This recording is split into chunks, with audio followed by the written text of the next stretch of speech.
উপদেষ্টা হওয়ার প্রলোভনে এক সমন্বয়ককে ২০০ কোটি টাকার চেক দিয়েছিলেন জাতীয় ক্যান্সার হাসপাতালের সাবেক পরিচালক অধ্যাপক শেখ গোলাম মোস্তফা।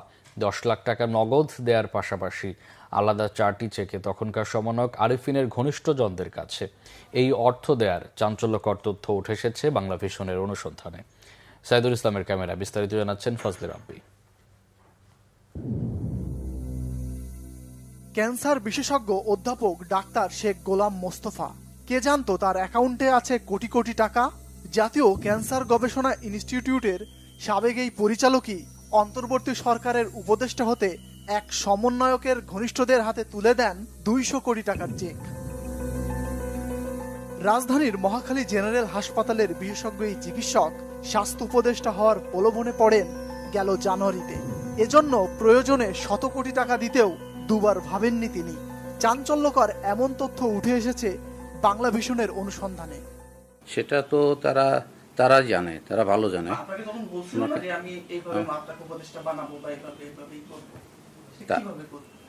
তারা কিভাবে করবে, তাদের পাওয়ার দিয়ে তারা কিভাবে করবে, বানাইতে পারলে তারা বানাবে। আমি বলছি আমার তো ওই সামর্থ্য নাই, টাকা পয়সাও নাই, আমার শারীরিক তো আমার বয়স হয়ে গেছে।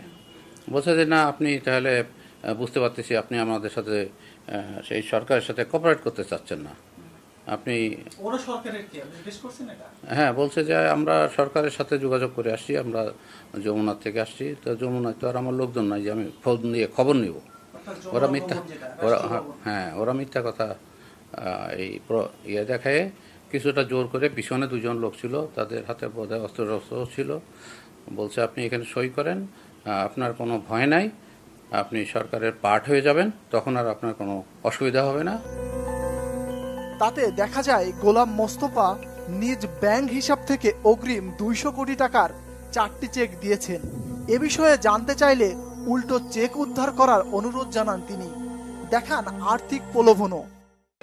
ওগুলো আমি দেখলে বুঝতে পারবো, আজকের কথা না তো, এটা এখন জানুয়ারি ফেব্রুয়ারি এই সময়ের কথা হবে। কিন্তু কবের কথা ভুলেও গেছি, এসব না দেখলে আমি বলতেই পারবো না। আর আমার একদম হাতে কিছু নাই, মানে আপনি বিশ্বাস করবেন না, আমার বাড়ি ভাড়া দিতে কষ্ট হবে। আপনি আমাকে বলে দিন কি করলে আপনি এটা মিটা করে দিতে পারবেন, আমার বলার কিছু নয়। অর্থের বিনিময়ে উপদেষ্টা হওয়ার জন্য কারা এমন প্রলোভন দিয়েছেন তা জানতে অনুসন্ধানে নামে বাংলাভিশন। হাতে আসা ১৭ সেকেন্ডের একটি ভিডিওতে দেখা যায় ফেব্রুয়ারি মাসে বেশ কয়েকজন যান ওই ডাক্তারের চেম্বারে। এরপর নগদ অর্থ ও চেক নিয়ে সেখান থেকে চলে যান তারা। মোবাইল নিয়ে বসে থাকা ওই ব্যক্তির নাম সবুজ, পরিচয় দেন জাতীয় পার্টির নেতা হিসেবে। পাশেই বসে থাকা ব্যক্তি আরিফুল ইসলাম, সমন্বয়ক পরিচয় দেয়া আরিফিনের ভাই। চেক নিয়ে যাওয়া ব্যক্তিদের সাথে যোগাযোগের চেষ্টা করা হলেও সাড়া মেলেনি। একজন সমন্বয়ক দেখাইছিল আমাকে যে সে এসে আপনাকে ফোন দিবে।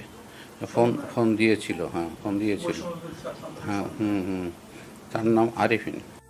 একজন চিকিৎসক কিভাবে এত অর্থের মালিক হলেন, এমন প্রশ্নের জবাবে গোলাম মোস্তফা জানান, সিকিউরিটি নিশ্চিত করতেই ২০০ কোটি টাকার চেক দেয়া হলেও এত টাকা নেই তার কাছে।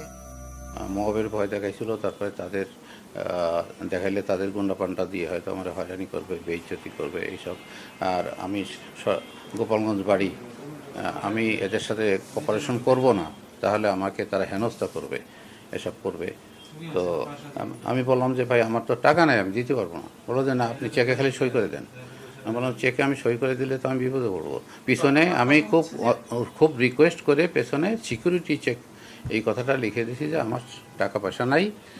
বলছে টাকা পয়সা আপনার লাগবে না, আমরা কাজ করে নেব, আপনার চেক ফেরত দিয়ে দেবো। আপনার যেখানে হবে, পোস্টিং হবে, ওখান থেকে হয়তো আমরা সরকারিভাবে যেভাবে নিয়ম কানুন আছে। টাকা তো আমার নাই বলছি, ওগুলো তো সিকিউরিটি চেক। একজন পেশাজীবী চিকিৎসক হিসেবে তার আয়ের উৎস খতিয়ে দেখার পরামর্শ টিআইবির নির্বাহী পরিচালকের।